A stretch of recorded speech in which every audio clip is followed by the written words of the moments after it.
नाजरीन, आज हम आपको लिए चलते हैं एक ऐसे गांव में जहां के बच्चे बूढ़े नौजवान सब घुड़सवार हैं और यहां के लोग दूसरे ममालिक में जाकर घोड़ों को ट्रेनिंग देते हैं। ये गांव कहां है और इन घोड़ों की हिस्ट्री क्या है, आइए जानते हैं इस वीडियो। अस्सलाम वालेकुम नाजरीन, P4 पाकिस्तान के साथ मैं हूं वकार यूनुस। नाजरीन, आपने घोड़े तो बहुत सारे देखे होंगे, लेकिन मैं आज एक ऐसे डेरे पर मौजूद हूं जिन लोगों ने घोड़े तो रखे हुए हैं, लेकिन कहते हैं कि ये घोड़े जो है ना हमें हमारे बेटों जैसे हैं। और ये घोड़े इनको इनके बेटों की तरह ही फ़ायदा देते हैं, क्योंकि इनके एक जो ख़ानदान के सपूत हैं, ये घोड़ों की वजह से वो किसी बाहर के मुल्क में इस वक्त बैठे हुए हैं। क्योंकि इनका जो किस्सा क्या है कि वो किस तरह से बाहर गए घोड़ों की वजह से, आइए जानते हैं इनसे। अस्सलाम वालेकुम। वालेकुम अस्सलाम। कैसे हैं जी? अल्हम्दुलिल्लाह, अल्लाह का करम जी करिए। अच्छा, मुझे ये बताएं कि घोड़ों का जो शौक है ना, ये बहुत ज़्यादा महंगा शौक है। कहते हैं कि एक खानदान पाल लो और एक घोड़ा पाल लो तो एक बराबर है। मुझे बताएं कि इतना महंगा शौक कैसे आप लोग ना पूरा कर रहे हैं? ये जो घोड़ों का शौक है ना, दरअसल है ये करना कोई आसान नहीं है। ये ज़िम्मेदार लोग या जो पैसे वाले लोग हैं वो कर सकते हैं। अल्हम्दुलिल्लाह हम भी ज़िम्मेदार हैं और ये शौक हमारे आबा अजदाद सा है। जब से हमने आँख खोली हमने अपने डेरे में अपने इधर जो है ना घोड़े देखे हैं। और हमारा जो गांव है इसका बच्चा बच्चा शाह सवार है। सारे बच्चे जैसे शौक देखते हैं, हमारे इलाके में मेले लगते हैं, बच्चे भी जाते हैं बड़े भी जाते हैं सारे। हमारा इधर पड़ोस में कोई घोड़ा दूसरा नेज़ाबाजी का कोई जलसा हो तो हमारा पूरा गांव उधर होता है। छोटों से रख के बड़ों तक सारे बच्चे भी बूढ़े भी ट्रालियों में जाते हैं, बैठ के बड़े सुकून से देखते हैं। और ये शौक जो है ये करना इतना आसान नहीं है कि आम बंदे का ये काम नहीं है। क्या बात है नाजरीन, ये बड़ी मज़े की बात है कि पूरा गांव ही शाह सवार है। ये बड़ी मज़े की बात आपने बताई है। बच्चा बच्चा शौकीन है घोड़ों का बच्चा। अच्छा, मुझे बताएं कि वो जो किस्सा है कि आपके खानदान का एक सपूत कोई लड़का जो घोड़ों की वजह से इस वक्त किसी आउट कंट्री में जो बैठा हुआ है, उसकी क्या कहानी? वो है मेरे भांजे हैं मार वाजिद सज्जाद तराना। वो इधर पाकिस्तान में भी उन्होंने अपना लोहा मनवाया हुआ है। वो 2000 में ज़रई यूनिवर्सिटी फैसलाबाद में जो है ना उधर जलसा नेज़ाबाजी हुई थी, उसमें तकरीबन 760 सवार था। उसमें सन 2000 में वाजिद सज्जाद उस वक्त दूसरी क्लास का स्टूडेंट था, तो वो उस वक्त फर्स्ट लगा था। 760 सवार में वो पहले नंबर पे आया था। 760 घोड़े भाग रहे थे उस रेस में? भाग रहे थे, उनमें से वाजिद सज्जाद जो है ये पहले नंबर पे आया था। उस वक्त उस बच्चे की उम्र कितनी थी?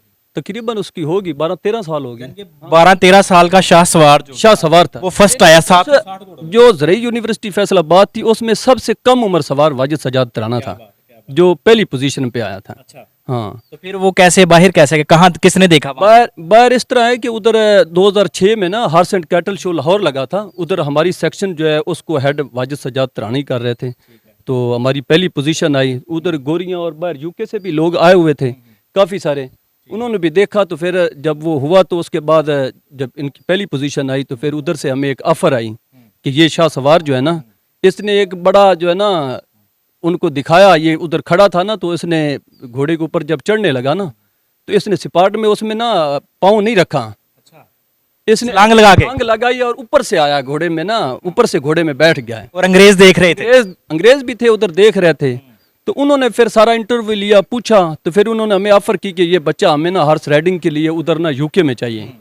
उन्होंने फिर बाकायदा हमें ऑफ़र लेटर भेजा, हमारे साथ राब्ते में रहे। तो फिर जो हमारे बच्चे को उन्होंने वर्क परमिट दिया और वाजिद सज्जाद तकरीबन उधर 4-5 साल जो है उनके स्टड में उधर घोड़े दौड़ाता रहा है, उधर हॉर्स राइडर रहा है और ट्रेनर के तौर पे। वो कहते थे कि ये ऐसा सवार है कि हमने अपने घोड़े से जो ना ट्रेन करवाने और सवारी करवानी है। हमारा शौक है कि वाजिद सज्जाद तराना जो है वो हमारे घोड़ों पे सवारी करे, तो हमारे घोड़े भी इसी तरह खूबसूरत दौड़े। क्या बात है जी, क्या बात है। ये मैं कहता हूँ कि पाकिस्तान की भी जो है ना एक फ़ख्र की बात है पाकिस्तान के लिए भी कि पाकिस्तान का एक नौजवान और आपके तरहाना ख़ानदान का जो एक नौजवान लड़का वो दौड़ में जिसने घोड़ा दौड़ाया और वहाँ पर अंग्रेज़ों ने देख के उसे ऑफ़र की कि इसे हम अपने साथ लेकर जाएंगे। बिल्कुल इसी तरह। अच्छा, मुझे ये बताएं कि ये आपके पास इस वक्त कौन कौन सी नस्ल के घोड़े? हमारे पास रावी की नस्ल के घोड़े हैं सारे। तकरीबन ये हमारे आबाओ अजदाद से बहुत पुरानी नस्ल हमारे पास चलती आ रही है। और हमारे घोड़ों की एक ये खसीयत है कि कभी हमारे किसी घोड़े या घोड़ी के पाँव, लोगों के घोड़ों के पाँव ख़राब हो जाते हैं, पट्टियाँ करते हैं, वो बिल्कुल जो है ना कमज़ोर हो जाते हैं। हमारे घोड़ों की नस्ल के जितने भी हैं किसी के पाँव आज तक ख़राब नहीं हुए। अच्छा, क्या बात है। हाँ, बूढ़े हो जाते हैं, बिल्कुल मरने के करीब हो जाते हैं, लेकिन उनके पाँव की कभी ये नस्ल की खासियत है या उसके पाँव पर कुछ खास चीज़ लगाते हैं? ना कोई चीज़ नहीं हम लगाते। नस्ली खासियत? नस्ली खासियत है कि हमारे घोड़े जो हैं उनके पाँव बिल्कुल ख़राब होते ही नहीं है। अच्छा, हाँ, अच्छा, मुझे आप बताएं कि मैंने सुना है कि ये कोई ना, ये जो नस्ल है आपके पास, इसकी कोई जंगी हिस्ट्री भी है, जंग में भी ये इस्तेमाल होते रहे हैं। जंगी हिस्ट्री ये है कि जब ये बर्कले और ये राय अहमद खां खरल की लड़ाई हुई थी, तो हमारी ये 1857 की जंग है। हाँ 1857 की जंग अजीम में जब ये राय अहमद खां खरल के साथ अंग्रेज़ का रोला बना, तो राय अहमद खां खरल को उन्होंने शहीद कर दिया।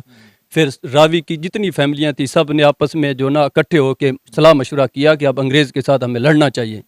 ये रावी की जो है ना, उसने गैरत को ललकारा है कि हमारा एक रावी का सपूत था, उसको उसने शहीद किया है। तो फिर सारी फैमिलियों में सारी कौमें थी रावी की, सब ने मिल के सलाह मशवरे के साथ अंग्रेज़ के साथ लड़ाई की। तो हमारे जो बुज़ुर्ग थे वो भी घोड़ों पे सवार होकर उसी जंग में शामिल थे, और आखिरकार उन्होंने बर्कले को जो है मार जलाल तराना था और मुराद फतेहाना, ये सारे हमारी फैमिली के लोग। ये राय अहमद खान खरल के साथ मिलकर इन्होंने शहीद किया। राय अहमद खां खरल जो है वो पहले शहीद हो गया था, पहले शहीद हो गया था। उसके बाद बर्कले को हमारे ये रावी के लोगों ने मिलकर जल्दी तराना है। यानी कि उस बर्कले ने पहले राय अहमद खान खरल को शहीद किया, ठीक है, उसके बाद इन्होंने मिलके तराना की फैमिली ने मिलके जो है ना बर्कले का सर कलम किया। टोटल फैमिलियां थी, सिर्फ तराना फैमिली नहीं थी, रावी की टोटल फैमिलियां थी, सब ने मिल के उधर उसके साथ जंग की। उसके साथ 500 फौजी था। जब रावी उसने क्रॉस किया तो इन्होंने आगे से ललकारा। उस जंग में ये घोड़े शामिल थे। उस जंग में भी ये हमारे क्या बात है। क्या मुझे ये बताएं कि आप इन घोड़ों को बेचते भी हैं? नहीं, कभी कभी कभार कोई घोड़ा जो है वो कमजोर हो, नहीं, अगर कोई खरीददार आना चाहिए, जैसे वो बुजुर्ग बता रहे थे कि ये हमारे बच्चों की तरह हैं, हम बेचते नहीं है बिल्कुल। हाँ, इस राय में भी नहीं। हम तो सबको कहते हैं कि जो अपना शौक भी कोई बेचता है, शौक का तो कोई, पंजाबी में कहते हैं शौक का कोई मुੱਲ ही नहीं है। हाँ, तो वैसे पंजाबी की गल शुरू हो गई तो इन्हां दा मुੱਲ की रहे घोड़ियां दा? साढ़े घोड़े बड़े कीमती घोड़े ने, 10 15 20 लाख तक तो सानू रेट लगते हैं। नसी 15-20 लाख का एक घोड़ा आपके पास खड़ा? घोड़ा, हाँ बिल्कुल इसी तरह। हमने कभी घोड़ा नहीं बेचा। हाँ, और नहीं इरादा रखते हैं घोड़े बेचने का, क्योंकि अपना शौक है हमारा। ये एक घोड़ा मंठार था जिसपे वो वाजिद सजाद तराना ज़री यूनिवर्सिटी में फर्स्ट लगे थे, पहली पोजीशन में मंठार घोड़ा था, और उस पे वाजिद सजाद बहुत खूबसूरती से दौड़ता था, यानी सिपाट से सारा बाहर निकल के। और लोग जब वाजिद तराना दौड़ता था मैदान में, तो लोग जो है ना कुर्सियों पे नहीं बैठते थे, खड़े उठ के देखते थे। जब अनाउंसमेंट होती थी कि वाजिद सजाद तराना दौड़ रहा है, तो मैंने अपनी आंखों से देखा है, मैं भी स्टेज पे मौजूद होता था, कि लोग कुर्सियों पे नहीं बैठते थे, खड़े होके देखते थे कि वाजिद सजाद तराना। क्या बात है, क्या बात। मुझे ये बताएं कि ये इनकी जो खुराक है ना, मैंने सुना कि बहुत ज़्यादा जो ना महंगी खुराक आती है, क्या क्या खिलाते हैं इनको? हम इनको चने खिलाते हैं, बाजरा जो है वो भी खिलाते हैं, बाकी ये रिंज मुरब्बे वगैरह भी? मुरब्बे भी खिलाते हैं, सेब, कच्चे सेब भी हम खिलाते हैं इनको, और मुरब्बे भी खिलाते हैं। तो सारी खुराकें तो फिर बहुत ज़्यादा अपना शौक होता है जितनी को खिला सकें, हाँ उस हिसाब से खिलाते हैं। और हम इनके ये बालों पे जो है दही वगैरह सुबह लगाते हैं, ताकि इनके जो बाल हैं वो ज़रा सिल्की रहे, सिल्की रहें। इस तरह वो सारी वो जितनी भी होती कार्रवाई वो हम सारी करते हैं। तो इनका रहन सहन के लिए भी कोई खास माहौल बनाना पड़ता है? आपने इस डेरे में इनके रहन सहन के लिए क्या माहौल बनाया? हमने ये पूरा स्टड बनाया हुआ है, आगे जंगले लगाए हुए हैं और घोड़ों को खुला छोड़ा हुआ है, और उसमें हमने पानी का ऐसा निज़ाम लगाया है कि हमने वो सिस्टम लगाया हुआ है कि घोड़ा उस डोरू से पी रहा है ना पानी, तो उसमें पानी का लेवल बराबर ही रहना है। घोड़ा जितना पानी पी जाए, पीछे से पानी फ्रेश आता रहता है। जैसे लेवल कम होगा वो खुद ब खुद पानी बढ़ जाए, खुद पानी जो है वो बढ़ता रहेगा।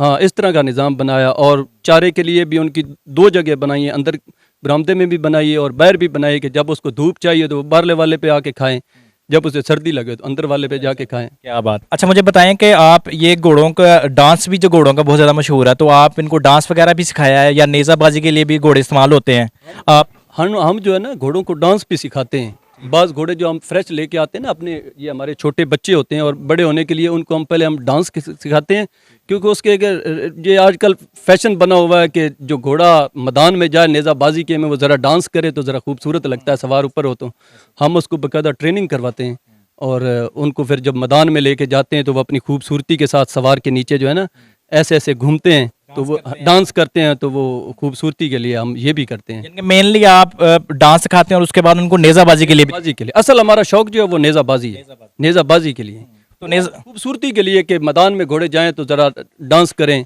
तो ज़रा खूबसूरत लगते हैं। तो नेज़ाबाजी के आप कौन कौन से मुकाबलों में कहाँ कहाँ जाते हैं? हम पूरे पाकिस्तान में जाते हैं, इस्लामाबाद तक, इधर तुलंबा में अभी हुआ है वो बाऊ सुल्तान वाले पीर साहबान जो उन्होंने करवाया, उसमें भी हमारे घोड़े बहुत अच्छे दौड़ते रहे हैं। हमारा भांजा वो वाजिद सजाद तराना भी आया हुआ था, उस्मान तराना भी आए हुए थे, तो वो बहुत अच्छे दौड़ते रहे उधर।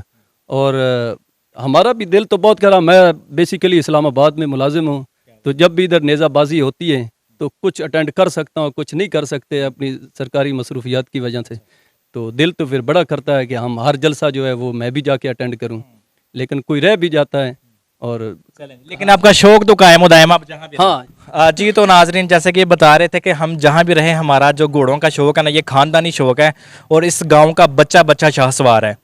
जी तो नाजरीन, इस वक्त हम मौजूद थे दुडपुर गांव तरहानों के डेरे में, और आप लोगों ने देखा कि इनके पास जो घोड़े हैं वो नस्ली घोड़े हैं और जंगों में इस्तेमाल हुए ये घोड़े हैं, वही नस्ल जो ना आगे चलती आ रही है। उम्मीद करते हैं आपको ये वीडियो पसंद आई होगी। अपना फीडबैक हमें ज़रूर दीजिएगा और देखते रहिए P4 पाकिस्तान के साथ। अल्लाह हाफ़िज़।